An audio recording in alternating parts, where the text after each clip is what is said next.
রে ছোট ভাই, কান্দোস কে রে? কেউ মারছে? না কিছু খাবি? না। তোর মা মারছে নাকি? হ্যাঁ। তোর ঘরে কি সৎ মা? আমি হইলাম বড় লোকের ছেলে, আমার পাঠাইছে এগুলো কাজ করতে। আমি কি সব কাজ করতে পারি? যদি একটা লোক পাইতাম তাহলে তো এই কাজগুলো করাইতে পারতাম। এই পিচ্ছি, এদিকে আয় তো। তুমি কি কাজ করবা? জি ভাই।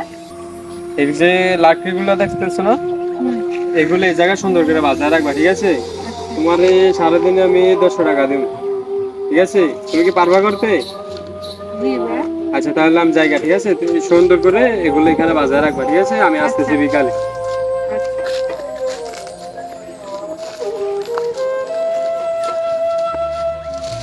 শালাই কি আমাকে বলত পাইছে নাকি?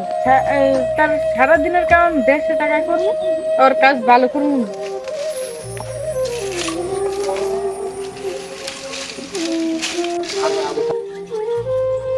তোর না বলছিস সুন্দর করে কাজগুলো করতে, তুই কি করছিস? দেখলে আমার কাজগুলো সব মাইরা ফেলছ।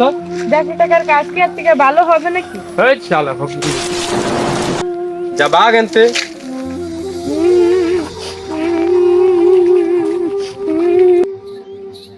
আমি আর কাজ করবো না, ওনার থেকে আর খেলাধুলা করবো। আমাকে লইবা তোমাদের সাথে? যা ফকির আনতে। দূর, আর ভাল লাগে না, যেন যে এনি আমাকে সবাই মারে।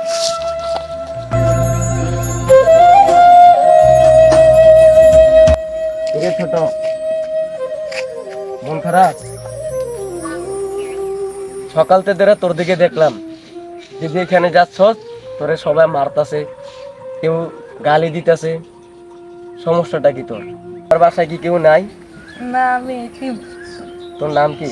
তানবীর। শোন, এই দুনিয়াতে সবাই এসে স্বার্থপর। যেমন আমি নিজে, যারা আমাকে ভালোবাসছিল তাদের সবার সাথে আমি বেইমানি করছি। আমার বাবার সাথে, আমার মার সাথে, আমার বোনের সাথে, এমনকি আমি নিজের সাথেও। এই দুনিয়াটা অনেক বড় স্বার্থপর, বুঝলি? কেউ কারো ভালোটা দেখতে চায় না। এই যে সকাল থেকে ধরে দেখলাম, একবেলা খাবারের জন্য তোকে সবাই কত মারধর করলো, কত কিছু করলো, কত অপমান করলো। কিন্তু দেখ, আমার বাবা মা থেকেও তাদেরকে আমি দূরে করে সরে দিলাম।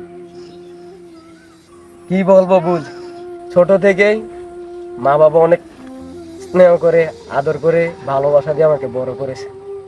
কিন্তু কি জানোস, তাদের সবার সাথে আমি বেইমানি করছি। আজ এই সমাজের লোক আমাকে সবাই নষ্ট বলে।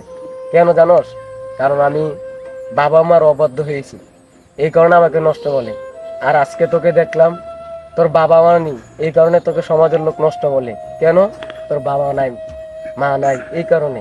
কিন্তু এই সমাজের লোক তো জানে না যে একটা ইতিম ছেলে কতটা কষ্ট পেলে, কতটা নিরীহ হইলে এইভাবে কান্না করে, এভাবে মানুষের কাছে হাত পাতে।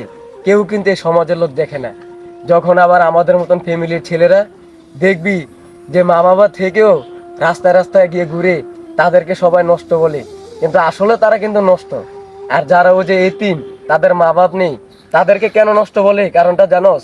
কারণ তাদের মা বাপ নেই, তারা খেতে পারে না, এই কারণে তাদেরকে নষ্ট বলে।